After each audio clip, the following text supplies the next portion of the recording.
Oke, materi hari ini materi ketiga, operator dalam pemrograman. Operator ini apa sih? Bukan operator Telkomsel, Indosat itu bukan ya. Ini operator yang berbeda dari itu semua.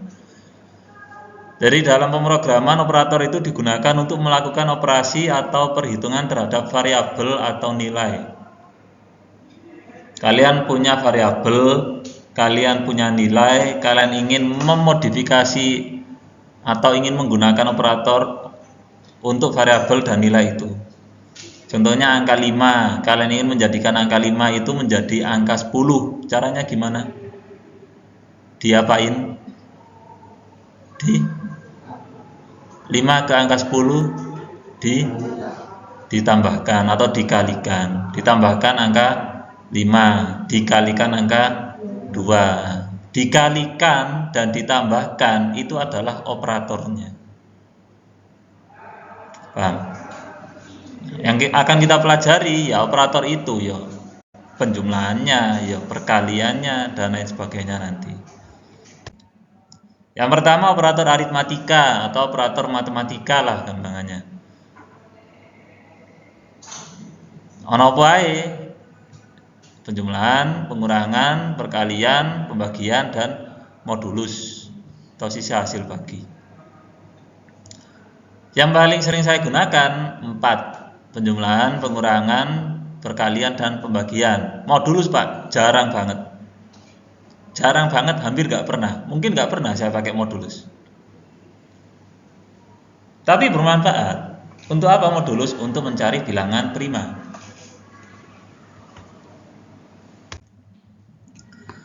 Yang pertama penjumlahan seperti ini. Nah, ini ada integer A sama dengan 5, B sama dengan 3. Penjumlahan itu digunakan untuk menambahkan dua benda atau dua nilai. Guys paham kan? 1 tambah 1 2, 2 tambah 1 3, kayak ngono. Sampean paham nggak maksud nomor 17 itu? Paham? Baris 17 ini adalah untuk deklarasi variabel. Kalian bisa menggunakan variabel kalau variabel itu sudah dideklarasikan. Dideklarasikan itu artinya seperti diperkenalkan. Saya memperkenalkan di file ini bahwa nanti ada dua variabel yang digunakan. Variabel yang pertama variabel A dan variabel yang kedua adalah variabel B. Karena sudah dikenalkan dan sudah ada nilainya, A bernilai 5, B bernilai 3, variabel A dan B itu bisa digunakan berkali-kali. Bisa kalian panggil. Kayak manusia itu ya ada manusianya, ada namanya. Kalian panggil manusia yang nyaut. Tapi kalau kalian panggil nama yang nggak ada manusianya, karena si nyaut nggak? Kalian akan berharap gak ada yang nyaut. Ini orang sing nyaut, gak ada menungsoe. Medeni. Contohnya di sini ada variabel A, variabel B. Kalian manggil variabel C. Error apa enggak? Error, belum pernah dijelasin kok. Karena yang sama jelasin di situ kan hanya variabel A dan variabel B. Ya gunakan dua itu. Cuma di sini deklarasinya itu agak berbeda dengan cara deklarasi sing biasa ya. Kalau biasanya itu kan integer A sama dengan 5 titik koma kan. Ini enggak titik koma, tapi kita komai, kemudian kita ketikkan lagi B sama dengan 3. Itu maksudnya gimana? Maksudnya itu kita deklarasikan dua variabel, variabel A dan B. Cuma kan tipe datanya sama, integer. Kalau tipe datanya sama, kalian malas ngetik, gak usah diketik nih sore integer B, integer C, integer D, gak usah, langsung kayak gini.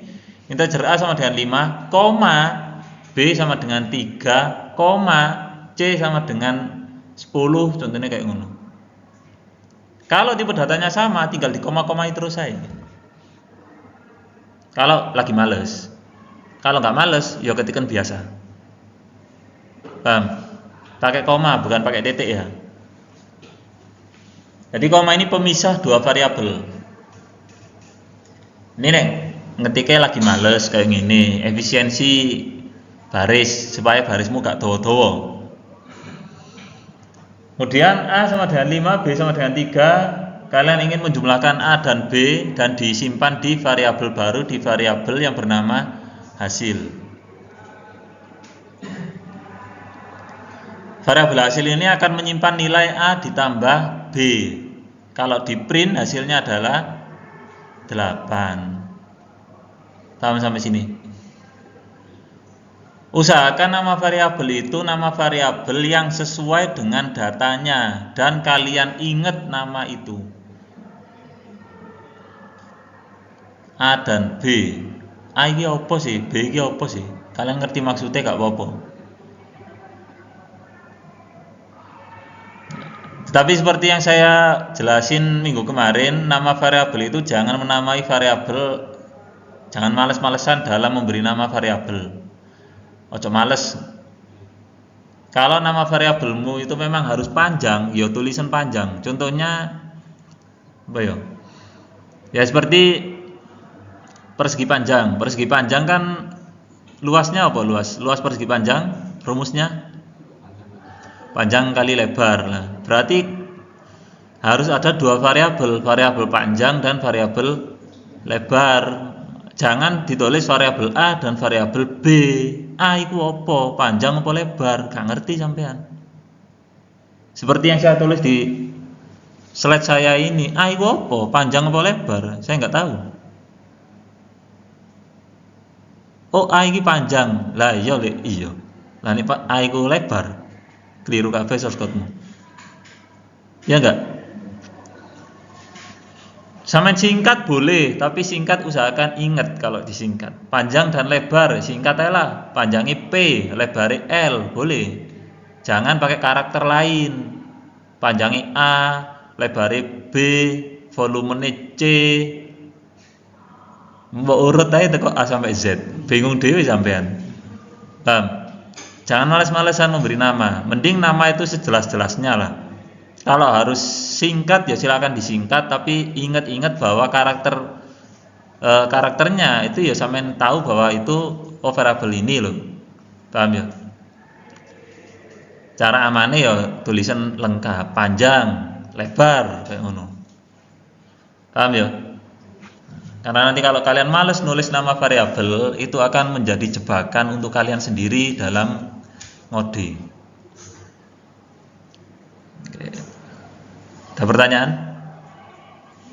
Oke. Selanjutnya pengurangan, ya ini ya podo dengan penjumlahan lah. Sampai kan sudah tahu kan, 5 kurangi 3 hasilnya 5 kurangi 3 7 poso temen berarti ini. 5 kurangi 3 ya 2. Paham ya? Pengurangan. Integer ini bisa nyimpen positif, bisa nyimpen negatif loh. Jadi jangan khawatir kalau nilainya Pak, kok ini negatif kesimpen nggak Pak di integer? Kesimpen. Jangan khawatir. Sama sebagai programmer nggak usah terlalu dipikir nanti kalau negatif kesimpen pegak ya. Sementing ketiken lah. Insya Allah source code ini nyimpen ngunung-ngunungku. Jadi masih A itu nilainya itu berapapun, B-nya nilainya berapapun, tetap ada hasilnya. Walaupun nanti positif atau negatif, tetap kesimpen. Gak usah terlalu dipikir. Pak, aku nang integer ini hanya positif tok. Nanti negatif nyimpennya dong di, ya dok integer juga. Paham? Gak usah dipikir aneh-aneh. Artinya gak usah terlalu overthinking lah, ngoding itu. Ketiken aja. Bila error, berarti apa nih sing salah? Terus selanjutnya modulus. Modulus ini kayak pembagian, tapi dia itu membagi habis, mencari tahu sisanya itu, mencari sisa hasil bagi setelah pembagian. Jadi contohnya di sini ada 13 dimodulus dengan 5, hasilnya adalah 3. Karena 13 tidak bisa dibagi habis sama angka 5, masih sisa. Sisanya 3. Modulus ini biasanya digunakan untuk mencari bilangan prima, menentukan ini bilangan prima apa tidak. 2 bilangan prima enggak? Bilangan Bilangan genep Pak. 2 kan genep. Apakah bilangan prima?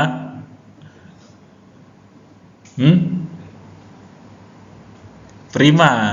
2 itu kan bisa dibagi habis dengan angka 2 dan angka 1 kan. 3. Prima juga. Iya, 3 dan 1. 4.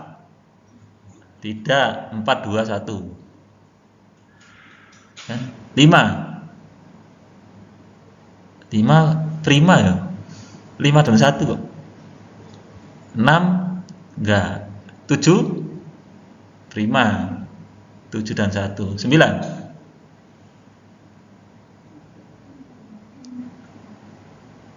Prima enggak? Enggak. 9 enggak. 9, 3. Ada 9 dan 3 kan habis kan. 9 dibagi 3 habis. 9 dibagi 6 ya sisa. Sisa 3 ya dibagi 6. 11. Prima juga. 11 dan 1 kan. Jadi dibagi dirinya sendiri dan angka 1. Gampangannya kan gitu bilangan prima. Diku.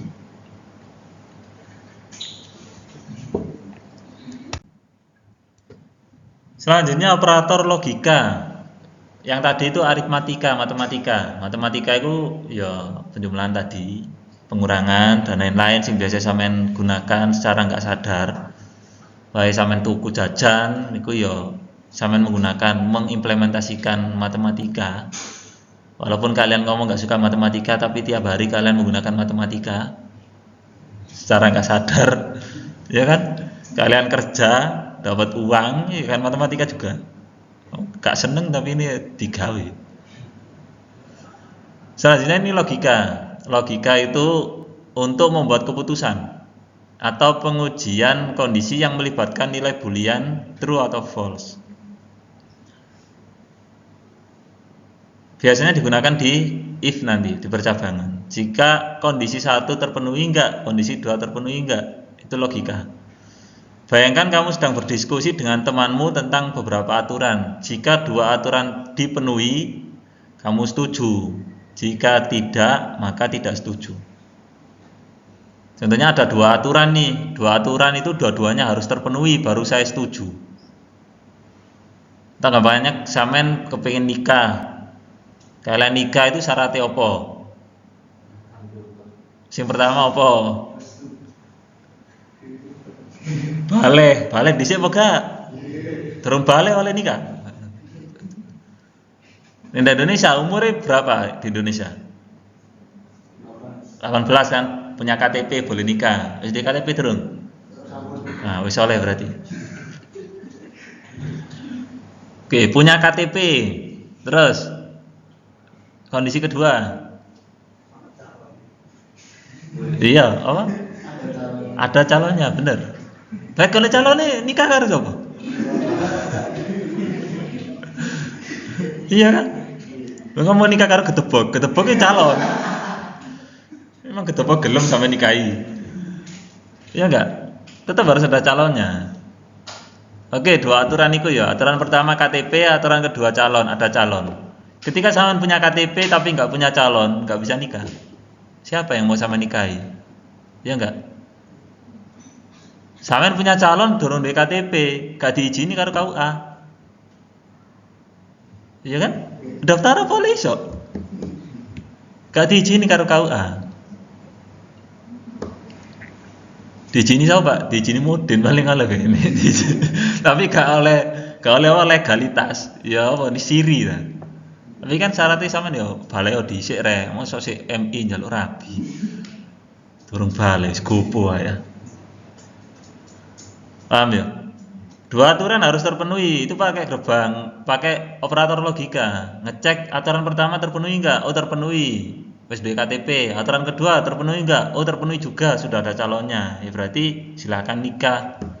Salah satu belum terpenuhi ya ojo nikah dhisik.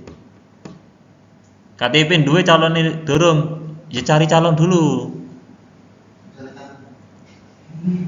Wis oleh calon KTP ini durung, ya entenono sampai oleh KTP. Ojo malah apa? Gaya KTP. Ade bapak Operator logika ini memungkinkan kita untuk menggabungkan aturan-aturan yang banyak tadi. Tadi kan ada 2 aturan kan? Itu bisa digabungkan dengan operator logika. 3 aturan bisa, 4 aturan bisa, 5 aturan bisa. Semakin banyak aturan yang kalian gabungkan, semakin membuat kalian bingung nantinya. Iya kan? Kakek aturan bingung dewe. Wong 1 aturan ya mbok iso mboga gawene. 2 aturan biasanya paling enak itu menggabungkan 2 aturan. Kalau lebih dari 2 aturan, programmer atau bingung biasanya. Pasti 3 aturan ada di 1 baris, itu agak bingung. 4, 5, wah tambah bingung. Kecuali nih main pukul rata, pakai dan semua, wah gampang. Gak usah pakai or-oran atau or semua. Apa itu? Nah ini. Yang pertama di logika itu ada dan atau n. Simbolnya di Java itu simbol ini. Double simbol dan, simbol n ini 2 kali. N. Nah itu. Di Java seperti itu. Contohnya ini, kondisi pertama, boolean kondisi 1 true, boolean kondisi 2 true. Boolean hasil adalah kondisi 1 dan kondisi 2. Kalau di print, maka hasilnya adalah menyesuaikan nilai dari 2 ini, kondisi 1 dan kondisi 2. Kalau kondisi 1-nya true, kondisi 2-nya true, maka hasil adalah true. Karena true. Gerbang dan 1 adalah 1. Tapi jika kondisi 1-nya false, kondisi 2-nya true, hasil adalah false. Karena dua-duanya harus benar kalau pengen benar di gerbang logika dan. Paham ya? Dan ini kayak perkalian. 1 kali 1, 1 kali 0, 0 kali 1 ya 0 kali 0 ya 0. Nah, jadi gerbang dan ini semuanya harus benar baru saya mau jalan. Gampangannya kayak ngono gerbang dan itu. Pokoknya kabeh kudu bener. Semuanya harus true. 5 kondisi, ya 5-5 harus true. 1 false, ya salah wis. Paham ya? Itu gerbang logika dan. Jadi gerbang logika dan itu gerbang logika sing ekstrim. Semua aturan harus bener. Itu dan. Salah satu salah, ya salah. Paham sampai sini? Contohnya ya kasus pernikahan tadi. Harus punya KTP dan calon. Tambahin manis dong kas Pak. Apa? Saksi. Nikah kalau saksi ini oleh bukan? Gak boleh nikah kalau saksi ini. Sama aku lah, aku wis nikah. Saksi ini sapa kau no? Tidak ada orang yang mau menjadi saksi ini sampean. Ya gak iso sampean. Buku nikah itu sama nyetak dewe. Paham? Jadi 3 kondisi. Contohnya KTP harus punya, calon harus punya, dan saksi harus punya. Tiga-tiganya sudah terpenuhi ini boleh nikah. Kalau saksi ini gak bisa walaupun sudah punya calon dan KTP. Kalau saksi ini siapa sing bakalan nyakseni sampean wis nikah apa durung? Paham ya? Jadi semuanya harus benar. Itu gerbang logika dan. Selanjutnya ada gerbang logika or. Gerbang logika or ini gerbang logika atau. Kalau atau itu berarti salah satunya benar sudah diakui. Salah satu true wis dianggap true. Paham? Iku or. Kalau semuanya false berarti false karena nggak ada satupun yang true. Kalau semuanya true ya true. Satu tok yang true, yang lain false ya tetap true. Paham? Itu gerbang logika atau kan atau or. Jadi kalau di contoh kasusnya atau apa? Contoh kasusnya atau ya. Apa Bre? Atau.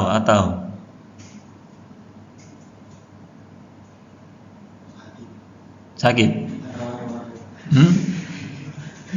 Apa Rek?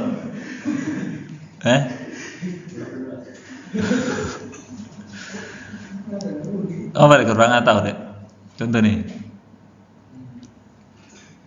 Kalian bisa berangkat kuliah kalau ada sepeda motor atau dijemput teman kalian.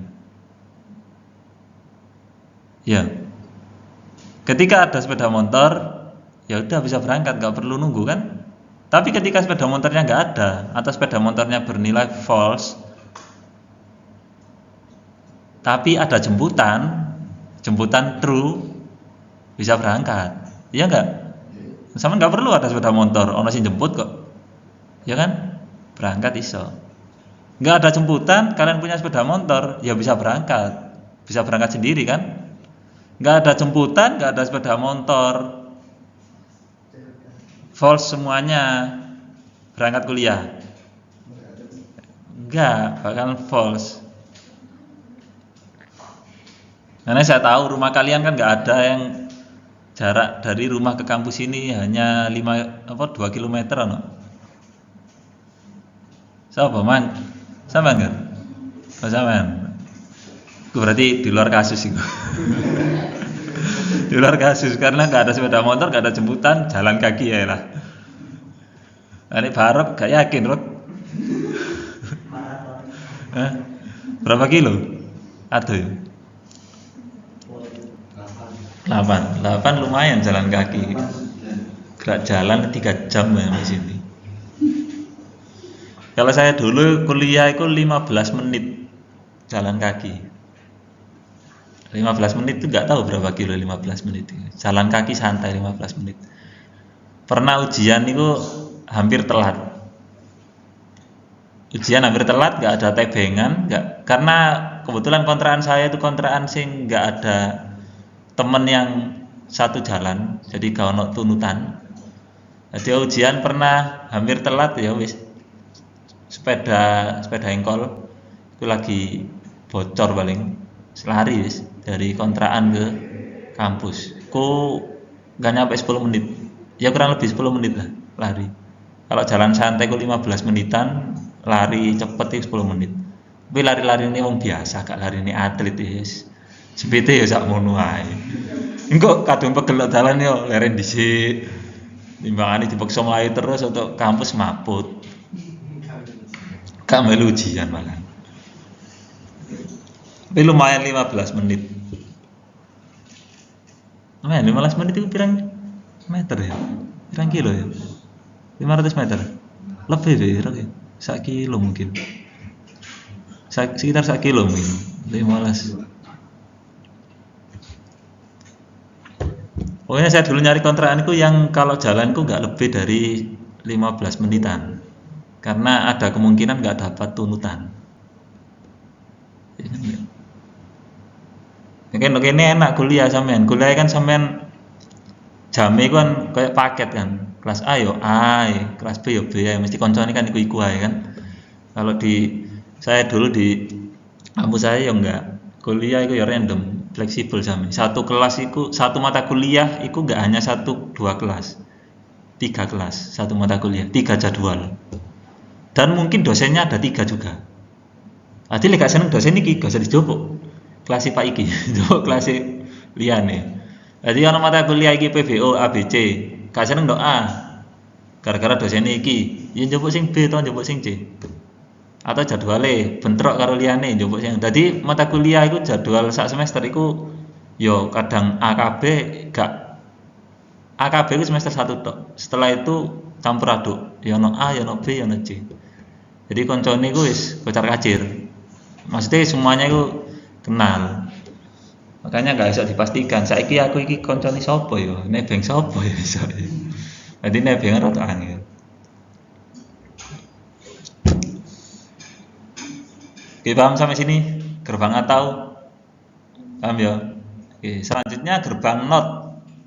Gerbang not ini memutarbalikkan nilai. Kalau nilainya true dibalik jadi false. Kalau nilainya false dibalik jadi true. Gerbang not ini menggunakan simbol tanda seru. Jadi seperti di contoh ini, variabel kondisi ditanda serukan, maka kalau kondisinya bernilai true, outputnya adalah false. Kalau kondisinya adalah false, maka outputnya adalah true. Memutarbalikkan fakta. Seneng fitnah berarti. Iya kan? Seneng fitnah berarti. Saya jarang pakai, tapi biasanya saya pakai itu di PHP. Kalau not ini ada function iset atau empty. Empty kan function untuk ngecek kosong atau tidak di sebuah variabel. Sebenarnya nggak usah dikasih not juga bisa, tapi nggak tahu kalau saya pakai empty itu biasanya tak pakai not. Jadi saya pengen tahu ini itu tidak kosong. Sebenarnya kan ngecek kosong, tapi saya pengen artinya itu tidak kosong. Gak apa-apa sih, suka-suka programmer kan. Nggak dikasih ya gak apa-apa, dikasih ya gak apa-apa. Ya tergantung kalian pengennya nilai apa yang ditampilin kan gitu.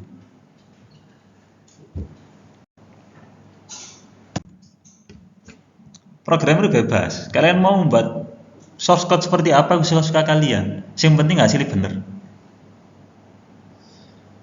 Sampean pengen jalan-jalan ke GKB, mau dari Bungah langsung ke GKB silahkan, atau mau dari Bungah ke Sedayu dulu nanti ke Ndukun ke nanti gitu deket Gelagah Ngetan Bunder terminal terserah sampean, sepenting nyampe GKB. Nggak aplikasi kayak ngono, suka-suka kalian. Mau pakai cara yang simple boleh, mau pakai cara yang ribet boleh, yang penting mencapai tujuan. Paham ya? Jadi nggak usah minder ketika source code-mu itu lebih ribet dari temenmu. Yang penting hasilnya podo ya wis. Lah apa kok repot? Paham? Nggak usah ribet. Wong otaknya orang beda-beda kok. Ya kan? Tingkat logika orang itu beda. Ada yang logika itu cepet, ada yang logika itu ya cepet tapi bulat. Ada seperti itu.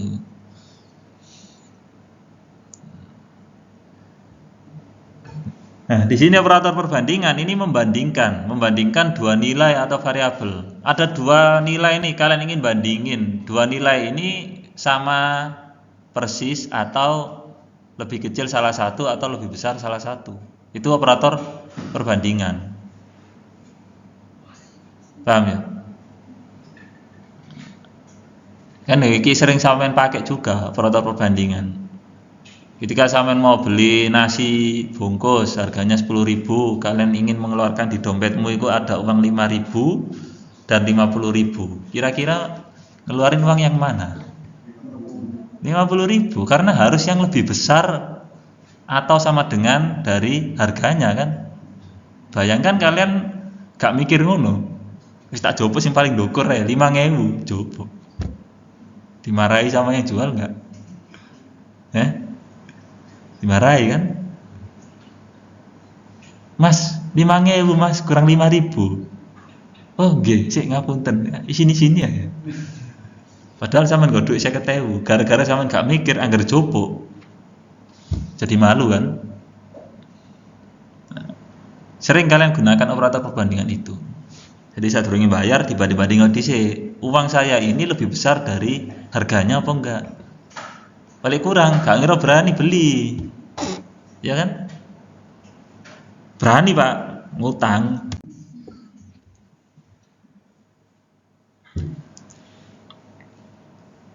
Nah, ini yang pertama sama dengan iki kalian harus paham penggunaan karakter sama dengan satu atau double sama dengan.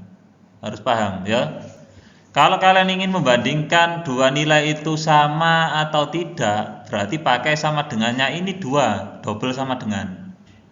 Kalau kalian ingin ngisi nilai, pakai sama dengannya cuma satu, ojo dua. Paham sampai sini ya? Nah, ojo keliru. Kalau sama dengannya ini satu, berarti ini ngisi nilai 10.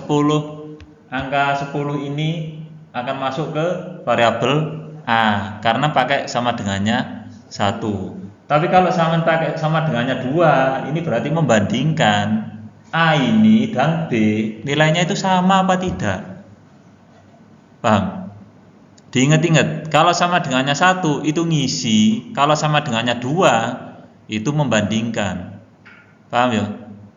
Harus ingat kalian, aja sampai keliru. Kok ngisi nilai sama dengan 2 ya trouble. Paham ya? Dia akan bernilai true kalau dua nilainya ini sama persis sama persis ya. Saya ngomong sama persis. Sama persis itu pakai integer. Kalau sampean pakai double, kemungkinan nggak akan ketemu sama persisnya. Walaupun A-nya bernilai 5 dan B-nya bernilai 5. Kalau dua-duanya pakai double, kemungkinan nggak bakal sama persis. Karena pengalaman saya menggunakan sama dengan di perbandingan dua angka double itu miss terus. Walaupun nilainya padha 5. Tapi buntute iku gak sing ngerti 5,00001. Engko sing jejer iku 5,00001 iki kakean. Ini berarti kan nggak sama persis. Paham ya? Nah, operator sama dengan ini enak digunakan di integer. Kalau digunakan di double, selama saya ngoding, kayaknya saya belum pernah pas bener sama dengan ini saya gunakan di double. Yang kau cobaan dewe lah, nggak ngerti dewe sampai. Makanya kalau saya ingin membandingkan awalnya double, saya konversi dulu ke integer. Jadi ketika double-nya sudah jadi integer, baru tak bandingin, itu baru bisa.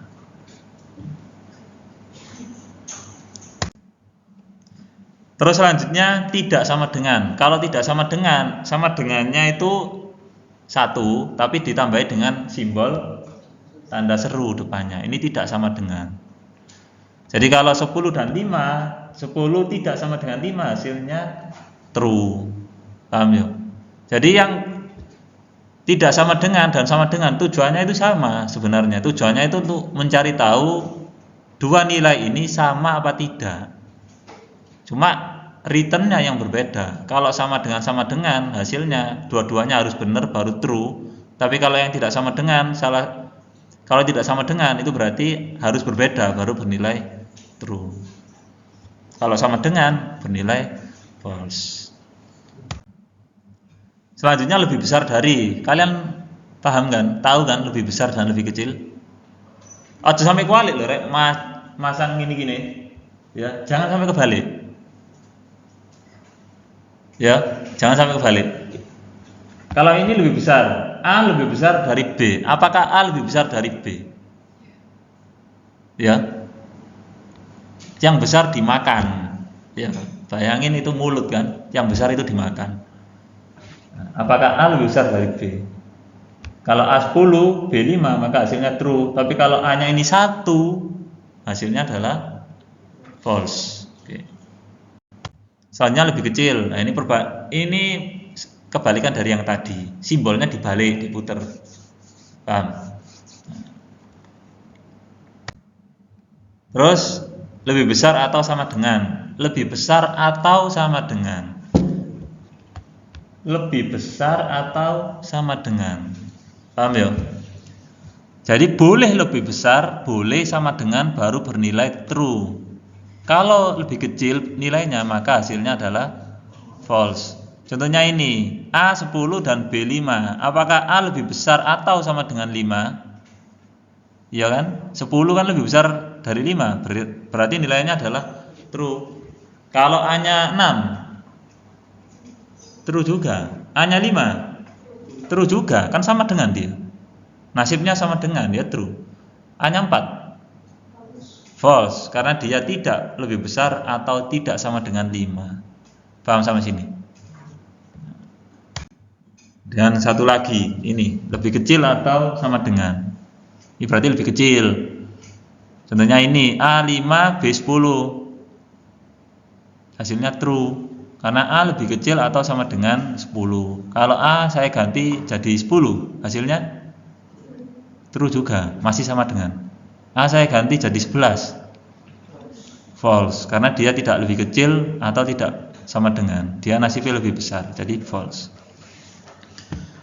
Oke, dan ini contoh penggunaan operator. Sebenarnya sama nih belajar ngoding-ngoding kayak gini-gini ya. Masih yang ngetik tapi gak ono wujude, gak ono. Kalau sampean membuat aplikasi pendaftaran itu kan iso nyimpen data mahasiswa, iso nyimpen data kan. Nah itu untuk bisa membuat source code yang seperti itu belajar dulu ngoding sing sepele-sepele ini ki, sing gampang-gampang dhisik, sing receh-receh dhisik. Paham ya? Belajar gal titik, ojo gopo belajar sing gede dhisik, sing cilik-cilik dhisik, sing gampang-gampang dhisik. Gal titik, engko le wis iso, sampean akan bisa membuat sing rada angel, sing ribet, sing kompleks. Paham?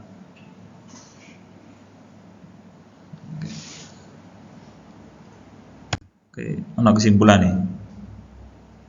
Operator aritmatika digunakan untuk operasi matematika dasar, iku mau. Operator logika digunakan untuk pengujian kondisi boolean dan operator perbandingan digunakan untuk membandingkan nilai. Wes iki. 3 operator, aritmatika, logika, dan perbandingan. Itu yang sering digunakan dalam pemrograman. Itu usahakan kalian ingat. Dan